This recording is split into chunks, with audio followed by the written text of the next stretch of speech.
mimpi itu gue lihat si cewek itu ada di pojok kamar gue, dia lagi nunduk natap ke arah gue, dan gue kaget. Di mimpi itu serontak langsung bangun dan bilang, ngapain lu di sini? Halo guys, gue Radit Pratama, udah lagi di podcast Ancasi, anak broadcasting 3. Pada hari ini gue kedatangan salah satu narasumber yang bakal menceritain tentang kisah horornya di kosannya. Gak usah nunggu lama-lama, mari kita sambut. Ini dia Mamat Sani. Halo. Jadi gimana Mat? Cerita lu saat di kos-kosan lu. Jadi ceritanya ini pengalaman pribadi gue yang gue alamin dan sangat berkesan bagi gue pada saat gue lagi ngekos. Jadi kejadian ini gue alami pada tahun kemarin, ya 2024. Gue ngekos yang lokasinya ini nggak jauh dari lokasi tempat tinggal gue. Pada saat gue ngekos emang kosan itu emang baru juga, dengan bangunan kos yang masih baru, masih bagus, dan memang baru sedikit juga penduduk di kosan itu. Awal gue ngekos, gue tahu kosan itu karena emang gue bocah gabut banget. Gue akhirnya nyari-nyari dan ada di tembok kosan itu banner dikontrakin gitu. Akhirnya gue datengin, gue tanya sama warga sekitar, ngekos lah gue di situ. Pas pada saat gue ngekos di situ, gue ketemu sama pemilik kos. Kita sebut aja pemilik kos ini namanya Ponyai. Di situ gue nanya sama ibunya ini, gue bilang, "Bu, ini kosan sebulan berapa?" Gue bilang. Si ibu pun jelasin kosan ini ya di kisaran di bawah 1 juta. Dan fasilitas tuh udah dapat air, sampah gratis segala macem. Akhirnya gue karena gue pikir dengan harganya segitu, bangunan bagus, ya worth it lah buat gue buat ngekos di situ. Lu sendiri apa gimana ngekos itu? Solo. Awal gue ngekos di situ, gue bayar di awal itu langsung 2 bulan. Langsung 2 bulan gue bayar pada saat itu. Dan selama gue ngekos di situ, gue ngeh nih sama orang-orang yang pada ngekos di situ. Mukanya gue kenal semua. Pas sudah selama 1 bulan gue ngekos di situ, alhamdulillah, walaupun kosan itu sebelah-sebelahan dengan kuburan, yang gue rasain di keseharian gue nih nggak ada apa-apa, nggak ada gangguan apa-apa gitu. Tepat banget mau 1 bulan gue ngekos di situ. Setiap gue baru pulang sekitaran jam 12, jam setengah 1, jam 1 malam, pertama kali gue lihat ada cewek duduk di warung depan kosan gue. Karena gue pikir gue di situ baru sebulan, gue pikir itu mah orang sini kali, lagi nungguin cowoknya balik, cowoknya jemput. Gue pikir kayak gitu. Oke lah, gue nggak hirauin si perempuan ini. Pada saat itu malam-malam gue lanjut masuk ke kos, gue beres-beres, gue prepare buat istirahat karena emang keadaan udah ngantuk dan capek juga. Besoknya gue nyarap nih Makan situ tuh di warung yang semalam gue liat si cewek itu. Ada tuh namanya, si ibu itu kita bilang Ponarsi. Pas gue lagi pada pagi pas gue sarapan, gue nanya nih masih ibu warung. Gue bilang, "Bu, punya anak perempuan ya?" Gue bilang. Oh, lu kira yang semalam itu anaknya dia? Anak si ibu warung ini. Kata si ibu, "Perempuan yang mana mas?" "Yang rada cakep bu itu." Kata si ibu bilang, "Ada anak saya perempuan, cuma pernah nikah dan tinggal ngikut suaminya. Dan satu ada yang belum nikah, cuma tinggalnya nggak di sini, tinggalnya di kampung." Katanya. Di situ gue masih mikirnya kayak, gue bilang, mungkin cuma orang mampir aja ya bu. Gue bilang kayak gitu. Oke lah, gue sambil nyaplok gorengan, nyaplok gemblong di situ. Pulen banget gemblongnya. Gurih banget tadi. Be aja sih, cuma pulen aja gitu. Pas gue lagi caplok, gue lanjutin aktivitas harian gue. Paginya nih, gue mampir ke warung si ibu. Lanjut malam lagi nih gue pulang ke kosan. Balik gawe dulu. Ya sama tuh jam-jam 12-an dah gue balik. Karena emang bocah gue insom banget. Malam banget betul. Amal. Amal ya kan. Pas gue balik, gue ngeliat lagi nih yang kedua kalinya si sosok perempuan ini. Tapi kali ini nggak duduk di warung si ibu penjual nasi itu. Terus duduk malam. Nggak duduk, Apa itu? terbang. Enggak. Tapi kali ini yang kedua kali gue lihat dia diri di depan gerbang pintu masuk kosan gue. Karena posisinya kalau gue mau masuk kosan itu hadap-hadapan kan sama dia, otomatis gue negur nih. Pas gue tegur, gue negur cuma kayak permisi teh, gue cuma bilang kayak gitu. Dia cuma ngangguk, senyum, dan langsung jalan ke arah jalan raya. Di situ gue mikirnya kalau emang itu benar-benar setan atau makhluk halus, perginya nggak ke jalan raya, perginya ke belakang kosan gue. Karena belakang kosan gue itu emang kuburan, gitu gue mikirnya. Oke, di situ biasa-biasa aja, gue nggak ada hawa ketakutan, merinding segala macem. Gue masuk ke kosan, gue buka pintu, dan posisi motor belum dimasukin ke dalam. Gue bersih-bersih, dan pas gue udah rebahan, gue bilang begini, buset, itu cewek bocah mana ya?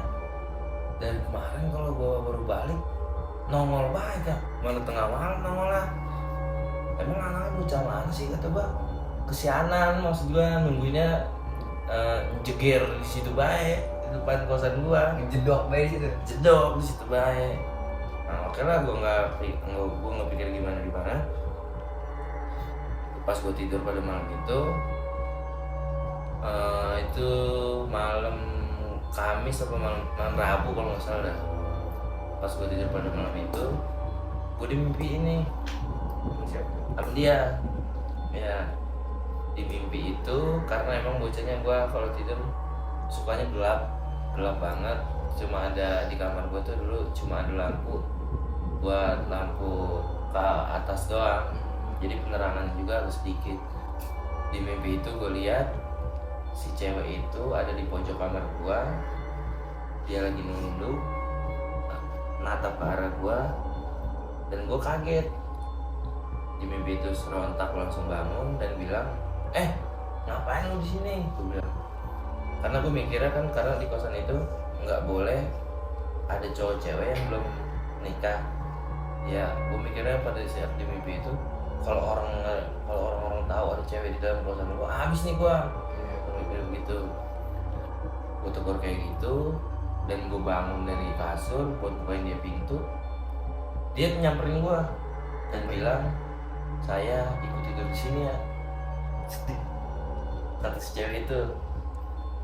Karena begini juga. Karena pada saat itu dia bilang saya ikut tidur di sini, ini berhadapan banget nih sama gue, deket-deketan banget, dan yang gue lihat jelas banget mukanya pucat dan baju berceceran darah, tapi nggak hancur mukanya, masih kayak mulus manusia ya, masih mulus. Di situ gue langsung teriak kenceng banget sampai kebangun dari tidur, dan baru menyadari bahwa sosok yang gue sering lihat itu bukan manusia.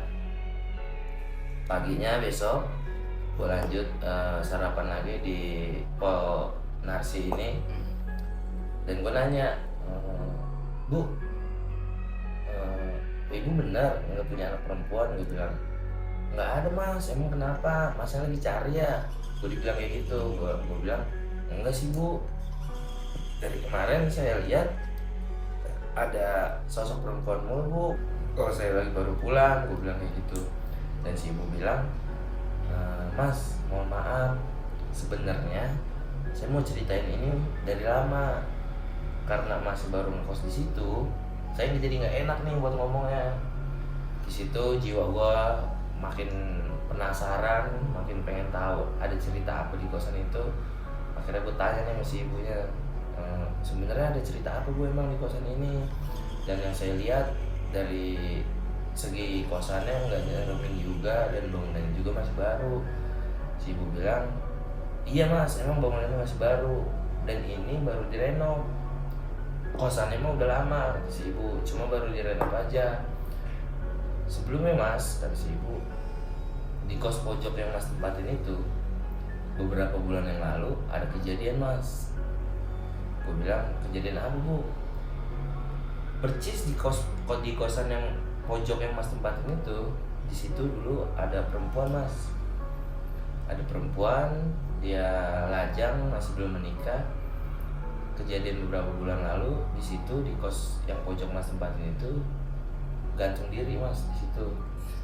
Katanya kata si ibu ini gantung diri di situ dan mayatnya nih baru diketahui sama pemilik kos setelah seminggu dari kejadian itu. Jadi diketahuinya karena ya mungkin dengan nggak pernah kelihatan dia baunya ya. Iya mungkin karena kan emang cuma 4 pintu kosan gua berhadapan-depan gitu, dan kalau nyium bau juga semuanya pasti nyium nih.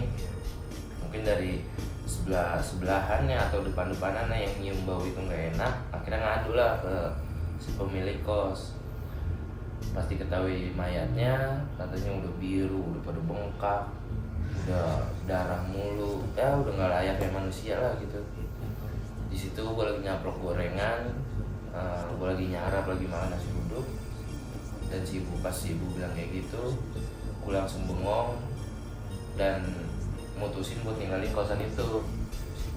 Pas gue mau mutusin buat ninggalin kosan itu, gue mikir nih, karena kan satu sisi gue baru sebulan yang ngekos di situ, sayang banget nih kalau gue tinggalin karena masih ada jangka waktu sebulan lagi buat gue di situ. Akhirnya gue nyuruh anak-anak buat nidurin di situ tanpa gue ceritain gue pernah ngalamin kejadian apa sebelumnya, tanpa gue ceritain. Gue nyuruh tidur di situ, pada nongkrong di situ, main di situ selama 2 minggu nih gue ngurus di situ. Nggak di ngajiin tuh situ? Nggak di ngajiin. Oh setelah kejadian mungkin setelah kejadiannya di ngajiin, karena kan pas habis kejadiannya nggak ada gue di situ. Gue juga belum tahu ceritanya. Pas 2 minggu gue tinggalin, ada salah satu bocah namanya Barok. Si Barok bilang ke gue, kata si Barok, "Mak, lu tuh main amat kalau kemari-mari, lagi mau apa emang lu?" Ya aneh nih rupanya, karena gue sebelumnya ya gue nggak pernah ngajak bocah, gue sendiri terus di kosan. Dia aneh nih. Nah gue bilang nggak apa-apa, gue mau tidur di rumah gue bilang kayak gitu kan. Oke, nggak jadi masalah di hal itu. Akhirnya selama 2 minggu itu gue pikir keadaan udah aman-aman aja, dan udah ada sebagian bocah yang tidur di kosan gue itu. Gue baliklah ke kosan. Pada saat itu siang-siang gue balik ke kosan, masih ada bocah tuh 3 orang. Masih ada bocah, gue balik, set, ya bocah kayak aneh gitu, set, kemana aja lu mat? Pas gue balik, si Barok ini nih kayaknya dia ngeh apa yang gue alamin sebelumnya nih, ya, dari kejadian gue itu ya. Si Barok bilang, nanya nih sama gue, posisinya di situ berarti gue berempat pas gue datang. Kata si Barok, "Mat, cewek yang depan siapa mat?" Dia langsung nanya gitu tuh? Nanya ke gue kayak gitu. Sedangkan cewek yang depan itu dia tahu ya suami istri, ada suaminya gitu, udah berkeluarga. Gue bilang, "Cewek yang mana? Itu yang depan, mak. Lu kan tahu dia udah punya suami." Gue bilang, "Demen lo?" Bukan yang itu," kata si Barok. "Terus yang mana?" "Ada memang di depan, kalau gue baru balik, kalau gue mau nongkrong keluar di depan gerbang baik, kalau nggak di warung si ibu tuh duduknya. Cakep tapi." Gue bilang, "Cakep banget, ntar nih pasti ada yang ntar malam." Di situ gue mikirnya positif, langsung kayak anjir, ini cewek yang kemarin nih, yang kemarin gue lihat nih. Tapi temen lihat 2 orang itu nggak ngeliat ya? Nggak sama sekali. Yang gue lihat sih si Barok ini nih yang paling ngeliat banget gitu. Akhirnya dia nanya ke gue kayak gitu, gue bilang ya nggak tahu. Padahal gue udah meyakinin banget bahwa cewek yang dilihat itu cewek yang pernah gue alamin sebelumnya dan bukan manusia gitu ya. Gue bilang, bocah baru kali, bocah situ kali, gue bilang kayak gitu aja sih. Singkat cerita, si 2 bocah ini balik, sisa gue berdua nih sama si Barok. Dan si Barok bilang, "Kemana aja mat?" kata dia. "Tumben-tumbennya lu nggak sini-sini, lagi ada problem lo," kata dia. "Enggak sih, gue cuma lagi mau tidur aja di rumah mak gue," gue bilang. "Oh gitu mat." "Iya." pas siang-siang itu gue balik nggak kerasa nih waktu udah mau sore. Ya gue ngasihin seharian gue itu ya dengan ngopi sebat situ. Sebarok tuh. Sebarok ya. Gue main galasin di situ, gue minta jongkok. Berdua doang. Aduh. Harus barok pada saat itu. Nggak aja kan, bisa. Gila lu, gak langsung gimana caranya? Berdua doang bisa gua.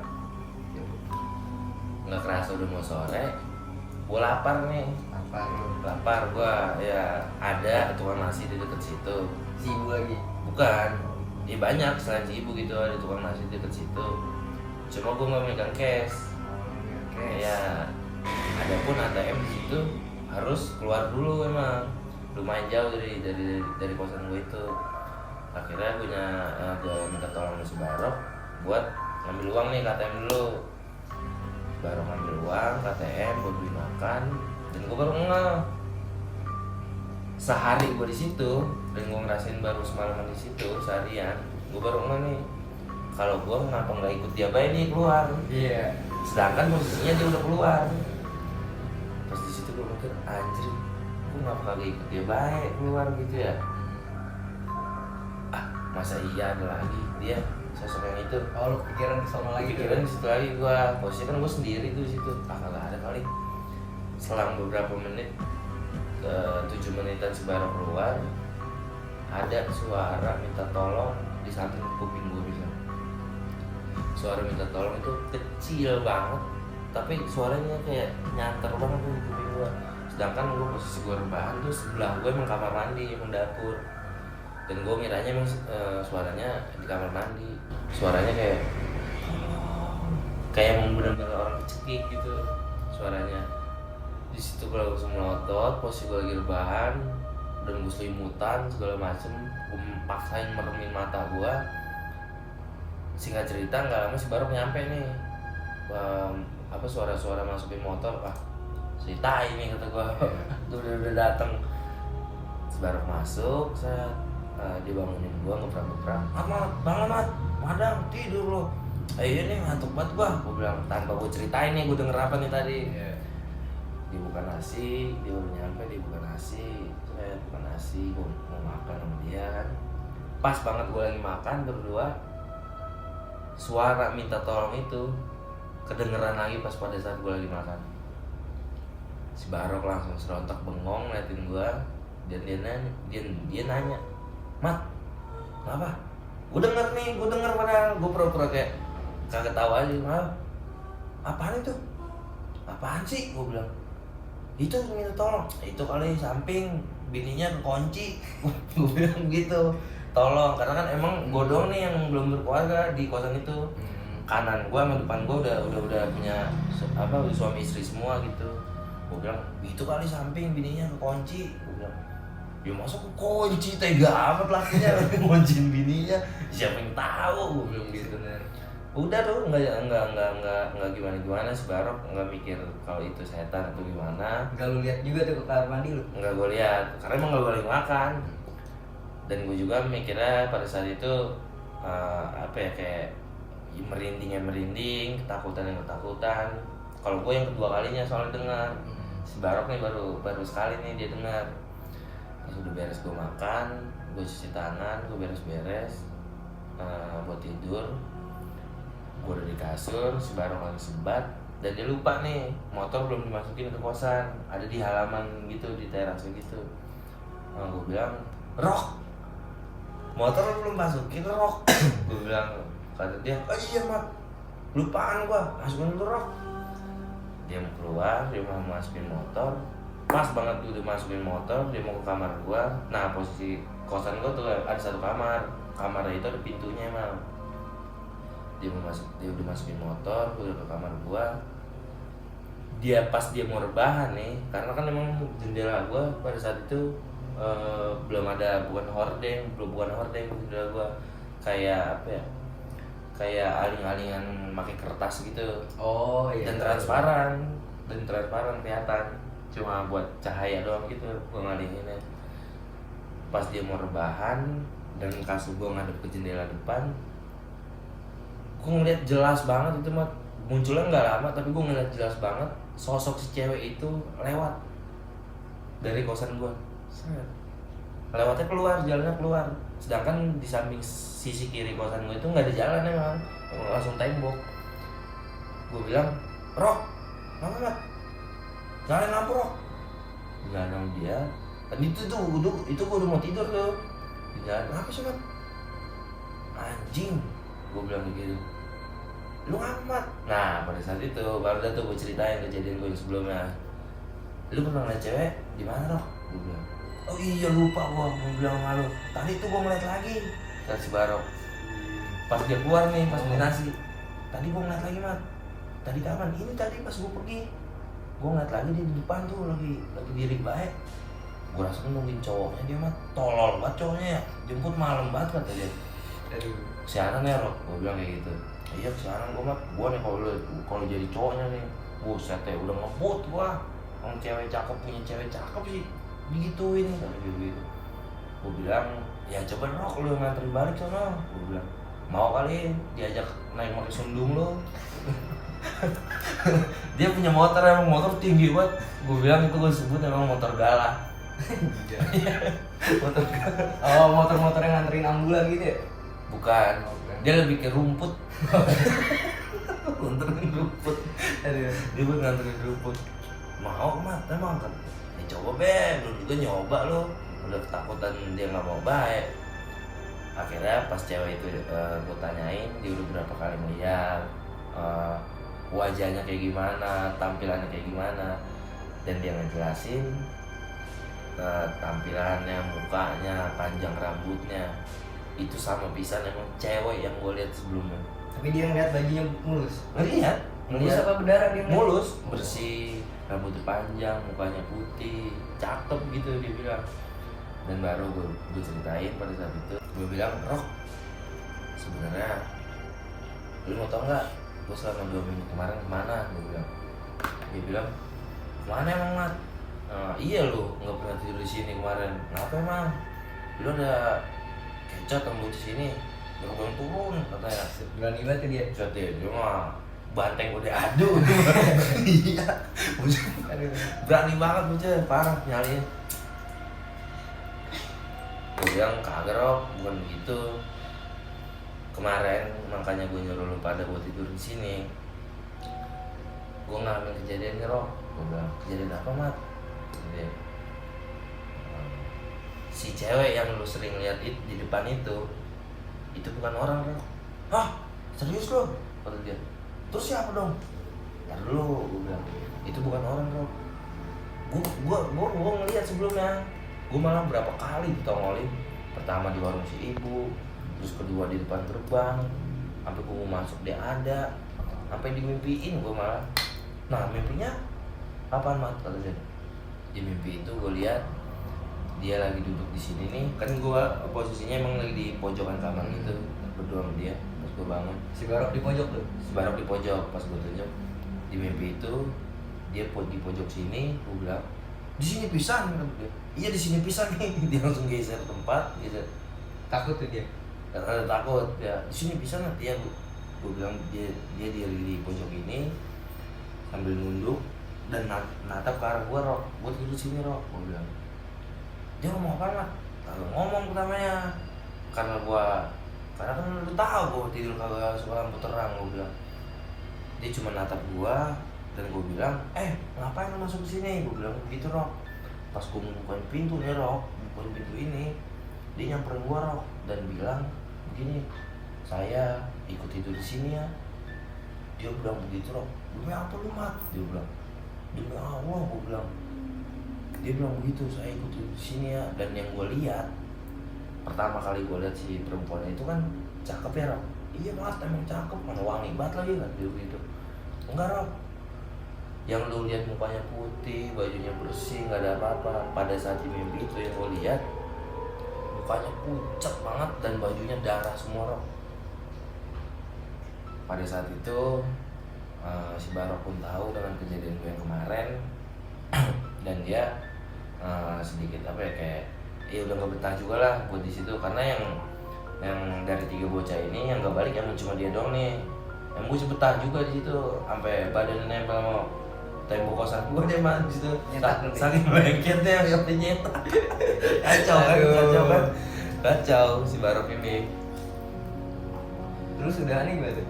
Terus besoknya pada malam itu gue tidur, alhamdulillah nggak kejadian apa-apa. Masih sama si Barok. Sama si Barok. Gue tidur dan paginya gue bilang, Rok, kayaknya, nah dari suara minta tolong itu, gue ngerasa sampai ke bawah perasaan gue nih, Bang. Gue ngerasa kayaknya ini orang emang harus gue tolong ini. Tapi gue gimana nolonginnya? Dia kan udah bukan manusia maksudnya. Gue gimana nolonginnya kata gue. Gue bilang sama si Barok, Rok, kayaknya ini yang semalam kita dengar suara minta tolong harus kita tolong ini. Gue bilang, iya Mat. Dia bilang gitu. Iya Rok, cuma kita gimana yang nolonginnya? Si Barok akhirnya ngerekomenin gue buat datengin orang pintar di situ. Akhirnya gue setuju tuh, dan dia juga ada orang pinternya di dekat rumah dia. Dipanggil lah ke situ ke kosan gue. Tapi dipanggilnya pada sore itu juga tuh, sore datang ke situ. Gue berdua sama si Barok dan orang pinter ini sama bocahnya 2 orang. Orang pinter dua-duanya tuh. Nggak tahu gue orang pinter dulunya. Mungkin yang sisanya goblok, yang pinternya satu doang nih. mungkin nganterin dia doang nganterin doang kan mungkin. Akhirnya di situ gue nggak mau ngejelasin dulu nih gue pernah ngalamin apa, kejadian apa di situ, karena gue juga pinter dikit ya. Kalau gue kasih tahu berarti ya, kalau gue kasih tahu tadi dia langsung tahu, biarin dia yang tahu sendiri gimana nya. Akhirnya sedikit, cuma sedikit gue kasih tahu, gue kayak digangguin, ada suara ini, cuma gue nggak terlalu banyak gitu buat ngejelasinnya. Akhirnya dia bawa bakar-bakaran gitu, izin masuk ke kamar gue nih. Dia masuk ke kamar gue, kalau kita bisa bilang dia kayak ngelakuin ritual gitulah di kamar gue. Sekitar 10 menitan akhirnya keluar dari kamar gue dan nanya nih ke gue, siapa aja mas yang udah pernah munculin, siapa aja mas yang udah pernah ditongolin. Wah ini baru nih gue mau jawab nih, karena dia udah tahu nih poin-poinnya. Gue bilang pertama kali sih saya bang, gue bilang gitu, dan kirain saya doang yang lihat, ternyata dia juga nih. Gue bilang gitu, iya bang kata si Barok, saya malah sering banget lihat kalau saya mau keluar. Pas si mama cerita saya jadi makin jiper nih, kata dia begitu. Katanya dia berani. Kata si Barok, Si Barok katanya berani kan? sama banteng doang dia berani. Iya dia berani sama banteng doang. Pada saat itu akhirnya gue jelasin tentang kejadian gue yang kemarin. Gue ngeliat udah beberapa kali, bahkan sampai dimimpiin juga gue ceritain sama si abang ini. Dan gue bilang, bang, dan saya dengar ada suara minta tolong mulu bang di kamar mandi. Kayaknya ini emang harus kita tolongin. Mungkin abang yang lebih paham gimana bang cara kita buat nolonginnya. Pada saat itu gue baru sama bocahnya semua ngambil air wudhu, kita ngaji di situ, kayak kita kirimin Fatihah buat dia. Dan pada saat pengajian itu dimulai masih orang pinter ini nih, lagi baca doa apa itu gue lupa. Tiba-tiba gue nangis nih bang sendiri. Nangis, gue bener-bener nangis. Gue nangis, baru bilang, Mat, baru apa? Perasaan gue sedih aja nih nangis. Gue nangis. Dan gue bilang, si Barok nih cuman yang ngedenger. Dan gue bilang pada saat itu, udah ya, kita udah bacain Fatihah, biar tenang di sono. Seandainya pun saya udah nggak di sini lagi atau ada orang baru yang nempatin kosan ini lagi, jangan diganggu, kasihan. Dia cuma numpang istirahat di sini. Ini kan kita udah kirimin Fatihah, aduh ini gue. Ini kita udah kirimin Fatihah, biar tenang di sono. Gue bilang kayak gitu. Tapi lu sadar tuh ngomong kayak gitu? Nggak sadar. Berarti bukan lu? Pas lagi nangis tuh gue, si Barok cerita sama gue kayak gitu, ngomong, si Barok, Mat, gokil juga lu ya. Sampai ke bawah perasaan kayak gitu. Sampai bisa lu ngomong kayak gitu? Iya, dan gue ngerasa pada saat habis nangis itu, hati gue kayak, alhamdulillah, gue udah tolongin nih dia, udah dah, biar tenang dah dari sono. Dan gak lama, si orang pintar itu tanya gue, gimana bang, udah enakan ya, udah legaan ya? Dan dia bilang kayak gitu. Gue bilang, iya bang, kayaknya cara kita nolonginnya tuh kayak gini nih, yang dia mau. Gue bilang kayak gitu kan. tanpa si ibu kos tahu. Selang 2-3 hari itu dari pengajian itu gue cabut dari kosan itu. Sampai sekarang gue masih ada screenshotan WA-nya sama si ibu kos ini. Gue cabut nggak bilang langsung gitu, gue cabut cuma di WA, dan bocah gue lah yang ngerapin barang gue buat balik ke rumah gitu. Tapi itu lu udah 2 bulan berarti di situ. Mau 2 bulan. Sebelum 2 bulan gue disabut dari situ. Udah gitu aja. Gitu. Oke guys, dari cerita Mamat segitu aja. Buat lu pada yang lagi ngekos di luar sana atau pengen ngekos di luar kota, please jaga adab lu. Lu harus bisa ngomong baik-baik di sono biar nggak terjadi hal-hal yang nggak diinginkan. Iya nggak, Man? Betul. Itu saja episode kali ini. Ambil baiknya, buang buruknya. Dengan episode ini gue bukan bikin kalian takut atau gimana. Alangkah baiknya kita tetap percaya pada kebesarannya. Gue Radhi Pratama.